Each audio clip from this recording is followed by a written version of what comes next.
Telangana rising global summit కు ఘనంగా ఏర్పాట్లు చేయాలని సీఎం రేవంత్ అధికారులను ఆదేశించారు. డిసెంబర్ 8, 9 తేదీల్లో తెలంగాణ రైజింగ్ గ్లోబల్ సమిట్ జరగనుంది. రెండేళ్ల విజయోత్సవాలను ప్రతిబింబించేలా ఏర్పాట్లు చేయాలని ఆదేశించారు. గ్లోబల్ సమిట్ కోసం ఫ్యూచర్ సిటీలో భారీ వేదిక ఏర్పాటు చేస్తున్నారు. ఈ నెల 25 నుంచి విభాగాల వారీగా సీఎం రేవంత్ సమీక్షలు జరపనున్నారు. ఇందులో భాగంగానే తెలంగాణ రైజింగ్ 2047 పేరుతో డాక్యుమెంట్ ను కూడా రూపొందిస్తోంది. డిసెంబర్ 8, 9 తేదీల్లో జరిగే ఈ కార్యక్రమాన్ని విజయవంతం చేసేందుకు గాను సలహా మండలిని ఏర్పాటు చేసింది ప్రభుత్వం.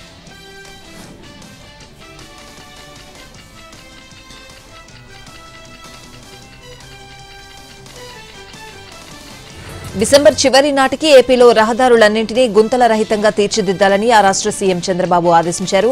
రాష్ట్రంలో రహదారుల అభివృద్ధి, మరమ్మతుల తీరుపై ప్రత్యక్షంగా తనిఖీ చేయాలని ఆదేశించారు. ఇప్పటికీ పనులు ప్రారంభించని కాంట్రాక్టర్లపై తగిన చర్యలు చేపట్టాలని అన్నారు. రహదారుల మరమ్మతు పనుల నాణ్యతా ప్రమాణాల విషయంలో రాజీ పడొద్దని తేల్చి చెప్పారు. రహదారుల అభివృద్ధిలో అత్యున్నత సాంకేతిక వినూత్న మెటీరియల్ను ఉపయోగించే విధానాలను అందిపుచ్చుకోవాలని అన్నారు. ఆర్ఎండ్బీ శాఖ మంత్రి బీసీ జనార్దన్ రెడ్డి, ఆర్ఎండ్బీ శాఖ ప్రత్యేక ముఖ్య కార్యదర్శి ఎంటీ కృష్ణబాబు ఉన్నతాధికారులతో రాష్ట్రంలో రహదారుల అభివృద్ధి పనుల స్థితిగతులపై సీఎం టెలికాన్ఫరెన్స్ నిర్వహించారు.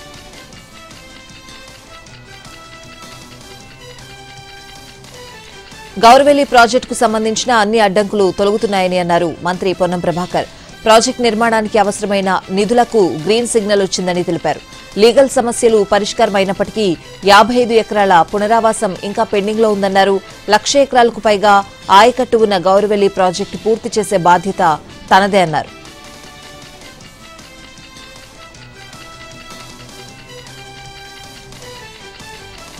వచ్చే 3 ఏళ్లలో ప్రాముఖ్యత కలిగిన ప్రాజెక్టులపై చర్చించారు మంత్రి ఉత్తమ్ కుమార్ రెడ్డి. గడిచిన 2 ఏళ్లలో అయిన ఖర్చు, వచ్చే 3 ఏళ్ల బడ్జెట్పై సమీక్ష చేశారు. గౌరవెల్లి, డిండి, సీతమ్మసాగర్ ప్రాజెక్టులకు సంబంధించి సుప్రీంకోర్టు తీర్పు ఆధారంగా పర్యావరణ అనుమతులు అడగాలని నిర్ణయించినట్టు ఉత్తమ్ తెలిపారు. ఎన్డీఎస్ఏ నిపుణుల కమిటీ సిఫార్సుల ఆధారంగా కాళేశ్వరం ఆనకట్టల పునరుద్ధరణ పనులు మొదలుపెట్టాలని నిర్ణయించామన్నారు మంత్రి ఉత్తమ్.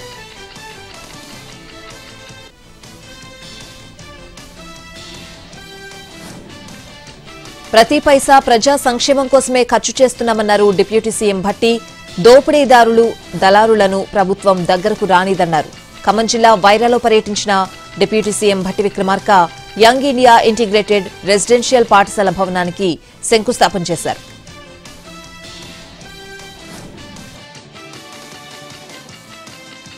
హరీష్ రావు వ్యాఖ్యలకు కౌంటిచ్చారు మంత్రి శ్రీధర్బాబు. దమ్ముంటే ఆధారాలతో నిరూపించాలని, లేదంటే క్షమాపణలు చెప్పాలని డిమాండ్ చేశారు. బీఆర్ఎస్ హయాంలో ప్రీ హోల్డ్ జీవోల వెనుకున్న మతలబేంటని ప్రశ్నించారు. తాము ఏ ప్రభుత్వ భూమిని అమ్మకానికి పెట్టలేదని వివరించారైనా రాష్ట్రానికి పెట్టుబడులు రాకుండా అడ్డుకునేందుకే ఇలాంటి కామెంట్లు చేస్తున్నారని విమర్శించారు శ్రీధర్బాబు.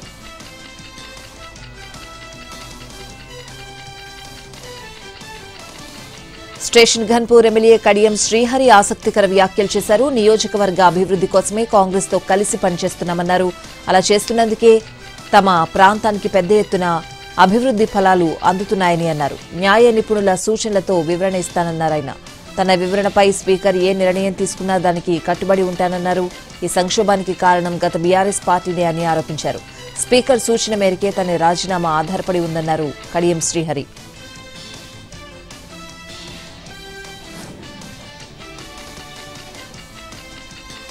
కాంగ్రెస్ ప్రభుత్వం లక్షల కోట్ల స్కామ్ కి తెరలేపిందన్నారు మాజీ మంత్రి హరీష్ రావు. దేశంలోని అతిపెద్ద భూస్కామ్ అన్నారు. నిజాయితీ ఉంటే వెంటనే అసెంబ్లీలో చర్చకు పెట్టాలని డిమాండ్ చేశారు. భూములన్నీ 4 కోట్ల ప్రజల ఆస్తి అని, అవి ఎవరి జాగీర్ కాదన్నారు. తరతరాల ఆస్తిని ఇష్టమొచ్చినట్టు అమ్మితే ఊరుకునేది లేదన్నారు హరీష్ రావు.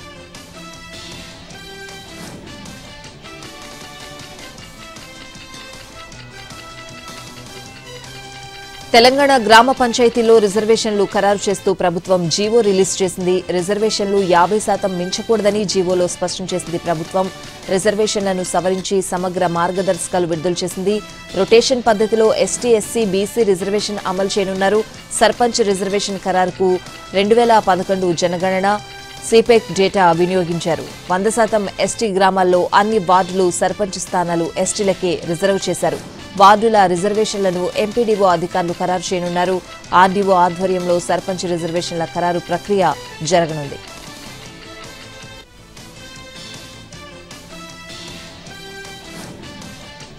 తెలంగాణలో 8 నాన్ క్యాడర్ ఎస్పీలు బదిలీ అయ్యారు. హైదరాబాద్ సైబర్ క్రైమ్ డీసీపీ దార కవితను వరంగల్ సెంట్రల్ జోన్ డీసీపీగా బదిలీ చేశారు.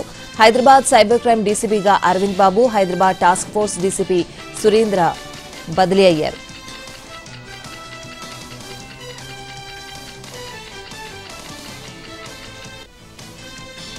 తెలంగాణలో డీసీసీ అధ్యక్షులను ప్రకటించింది కాంగ్రెస్ అధిష్టానం. ఆలేరు ఎమ్మెల్యే బీర్లా ఐలయ్యకు యాదాద్రి భువనగిరి జిల్లా అధ్యక్ష బాధ్యతలు అప్పగించింది. నాగర్ కర్నూలు జిల్లా అధ్యక్షుడిగా ఎమ్మెల్యే వంశీ, నిర్మల్ డీసీసీ అధ్యక్షుడిగా ఎమ్మెల్యే వెడ్మా బొజ్జు, పెద్దపల్లి డీసీసీ అధ్యక్షుడిగా ఎమ్మెల్యే రాజ్ ఠాకూర్, కరీంనగర్ డీసీసీ అధ్యక్షుడిగా ఎమ్మెల్యే మేడిపల్లి సత్యంల పేర్లు ప్రకటించింది. ఎమ్మెల్యేలు మాత్రమే కాకుండా కొందరు కార్పొరేషన్ల చైర్మన్లకు కూడా డీసీసీ అధ్యక్షులుగా బాధ్యతలిచ్చింది కాంగ్రెస్.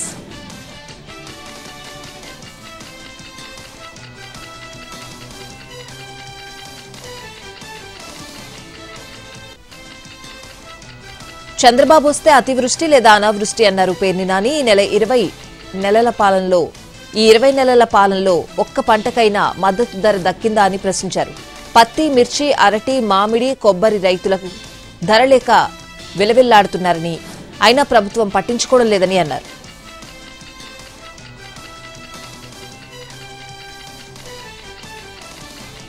ఏపీ మాజీ సీఎం వైఎస్ జగన్, మాజీ మంత్రి బీఆర్ఎస్ వర్కింగ్ ప్రెసిడెంట్ కేటీఆర్ కలిశారు. ఇద్దరు ఒకే వేదికపై కనిపించారు. బెంగళూరులో ఓ ప్రైవేట్ ఈవెంట్ కు వీరిద్దరూ హాజరయ్యారు.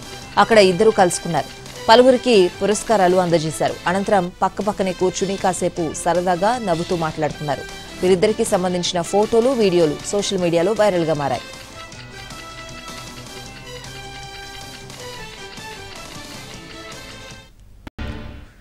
ఐబొమ్మ రవిని మూడో రోజు పోలీసులు విచారించారు. రవి ఏమాత్రం విచారణకు సహకరించడం లేదని పోలీసులు చెబుతున్నారు.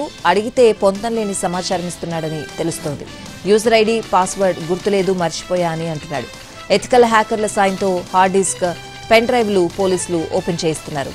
ఫ్రాన్స్, నెదర్లాండ్స్ లో మెయిన్ సర్వర్లు ఉన్నట్లు గుర్తించారు పోలీసులు. బ్యాంక్ ఖాతాల వివరాలపైన ఐబొమ్మ రవి నోరు విప్పలేదు. రవి అకౌంట్ల లిస్ట్ ఇవ్వాలని బ్యాంకులకు మెయిల్ చేశారు పోలీసులు. ప్రతి 20 రోజులకోసారి ఒక్కో దేశానికి రవి వెళ్లినట్లు గుర్తించారు. విదేశీ పర్యటనలంటే ఇష్టమని రవి చెప్తున్నాడు. రవి పర్యటించిన దేశాల్లో ఉన్న పైరసీ లింకుల కూపీలాగుతున్నారు పోలీసులు.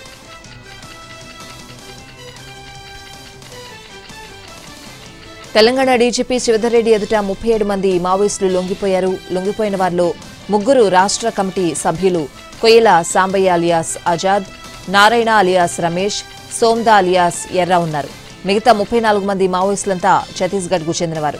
లొంగిపోయిన వారిలో 3 డివిజనల్ కమిటీ సభ్యులు, 9 మంది ప్రాంతీయ కమిటీ సభ్యులు, 22 మంది దళ సభ్యులు ఉన్నారు. సీఎం రేవంత్ రెడ్డి ఇచ్చిన పిలుపు మేరకు వీరంతా జనజీవన స్రవంతిలో కలిసేందుకు ముందుకొచ్చినట్లు డీజీపీ వెల్లడించారు. లొంగిపోయిన వారంతా ఆయుధాలను కూడా అప్పగించినట్లు తెలిపారు. 37 మందికి తక్షణ సాయం కింద ఒక్కొక్కరికి 25,000 అందజేశారు.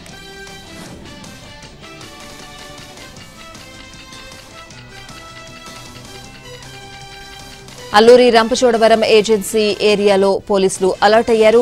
మారేడుమిల్లి అటవీ ప్రాంతంలో ఎన్కౌంటర్ల నేపథ్యంలో పలు ఆంక్షలు విధించారు. ఇవాళ మావోయిస్టు పార్టీ బంద్ కు పిలుపునిచ్చినందున ప్రజాప్రతినిధులు, ముఖ్య నేతలను ఏజెన్సీ విడిచిపెట్టాలని పోలీసులు కోరారు. మైదాన ప్రాంతాలకు వెళ్లాలని సూచించారు. MLA Sirishadevi, MLC Ananthababu, ST commission chairman Solla బొజ్జిరెడ్డిలకు పరిస్థితి వివరించారు. కొద్ది రోజుల్లో ఏజెన్సీలో పర్యటనలు వాయిదా వేసుకోవాలని పోలీసులు సూచించారు.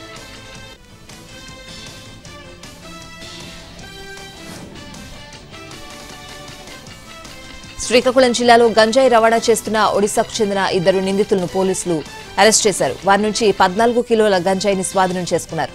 గిరిధర్ జానీ, రవి నాయక్ ను ఎన్డీపీఎస్ యాక్ట్ కింద అరెస్ట్ చేసి విశాఖ రైల్వే కోర్టుకు తరలించారు.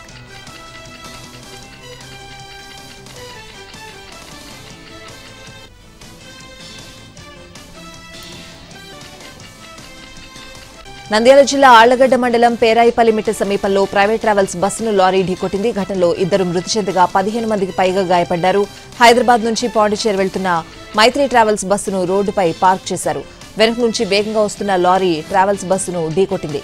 దాంతో ముందు నిలిచిన మరో లారీని బస్సు ఢీకొట్టింది. గాయపడ్డ వారిని ఆళ్లగడ్డ, నంద్యాల ప్రభుత్వ ఆసుపత్రికి తరలించారు. ప్రమాద సమయంలో బస్సులో 35 మంది ప్రయాణికులున్నారు. సమాచారం అందుకున్న పోలీసులు సంఘటనా స్థలానికి చేరుకుని గాయపడ్డ వారిని హాస్పిటల్కి తరలించారు. మృతదేహాలను పోస్టుమార్టం కోసం ఆళ్లగడ్డ ఆసుపత్రికి షిఫ్ట్ చేశారు.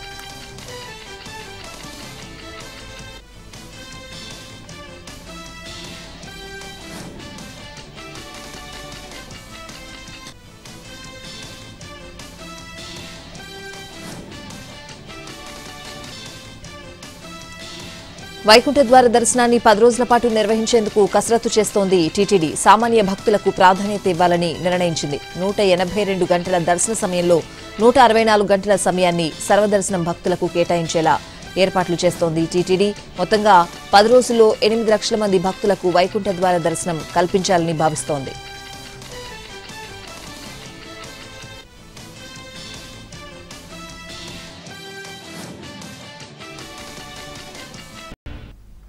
హిందువులు ఉన్నంత వరకు ప్రపంచం ఉంటుందని ఆర్ఎస్ఎస్ అధినేత మోహన్ భగవత్ కీలక వ్యాఖ్యలు చేశారు. భారత నాగరికత ఇప్పటి వరకు నిలిచిందని, భవిష్యత్తులోనూ ఉంటుందని అన్నారు. ఇప్పటికే పలు దేశ నాగరికతలు కాలగర్భంలో కలిసిపోయాయని చెప్పారు. కానీ మన భారతదేశ నాగరికత అమరమైందని వ్యాఖ్యానించారు. పశ్చిమ బెంగాల్లో ఎన్నికల జాబితా స్పెషల్ ఇంటెన్సివ్ రివిజన్ పై ఆ రాష్ట్ర సీఎం మమతా బెనర్జీ తీవ్రంగా స్పందించారు.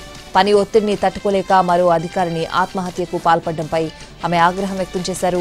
ఇంకెంతమంది ఎన్నికల అధికారులు చనిపోవాలని కేంద్ర ఎన్నికల సంఘాన్ని, ప్రభుత్వాన్ని ప్రశ్నించారు. నదియా జిల్లా కృష్ణనగర్లో ఎస్ఐఆర్ పని ఒత్తిడిని తట్టుకోలేక రింకు తరఫ్దార్ అనే మహిళా అధికారిని ఆత్మహత్యకు పాల్పడ్డారు. 2 పేజీల సూసైడ్ నోట్ కూడా రాశారు. గత బుధవారం కూడా ఇదే కారణంతో మరో మహిళా ఆఫీసర్ ఆత్మహత్య చేసుకున్నారు.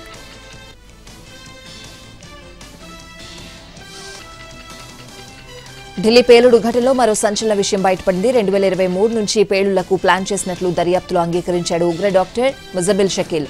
యూరియా, అమోనియా నైట్రేట్ ను కొనుగోలు చేసినట్లు ఎన్ఐఏ ముందు ఒప్పుకున్నాడు. దేశవ్యాప్తంగా దాడుల కోసం 2 ఏళ్లుగా సిద్దమవుతున్నానని, పేలుడు పదార్థాలు, రిమోట్లు, బాంబ్ తయారీ పదార్థాలను సేకరిస్తున్నట్లు అంగీకరించాడు. హర్యానా గురుగ్రామ్ నూలో 26 క్వింటాళ్ల ఫెర్టిలైజర్ ను కొనుగోలు చేసినట్లు చెప్పాడు ముజమిల్. 6.5 లక్షలు పెట్టి AK-47 రైఫిల్ కొన్నట్లు అంగీకరించాడు.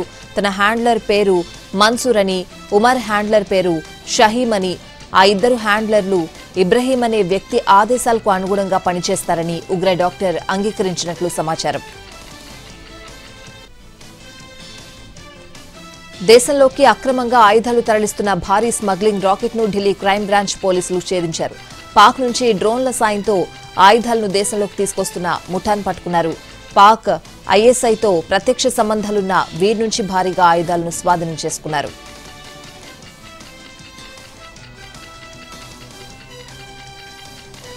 జమ్మూ కశ్మీర్లో డ్రగ్స్ స్మగ్లర్లపై ఉక్కుపాదం మోపారు అధికారులు. జమ్మూలోని బిష్నా పట్టణంలో మాదక ద్రవ్యాల వ్యాపారం చేస్తున్న వ్యక్తిది, అతడి సోదరుడి ఇంటిని కూల్చేశారు. కలెక్టర్ ఆధ్వర్యంలో భారీ బందోబస్తు మధ్య ఇళ్లను ధ్వంసం చేశారు.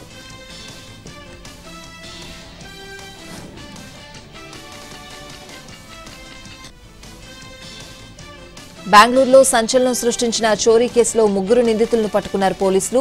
5.76 కోట్ల నగదును రికవరీ చేశారు. మరో 3 నిందితులు పరారీలో ఉన్నారు.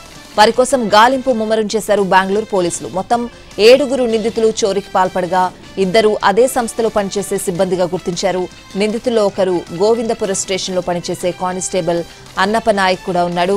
3 నెలలుగా రెక్కీ చేసి పక్కాగా ప్లాన్ చేశారు. పోలీసులకు దొరకకుండా జాగ్రత్తలు తీసుకున్నారు. ట్రేస్ చేస్తారన్న భయంతో చోరీ సమయంలో ఫోన్లు కూడా వాడలేదు.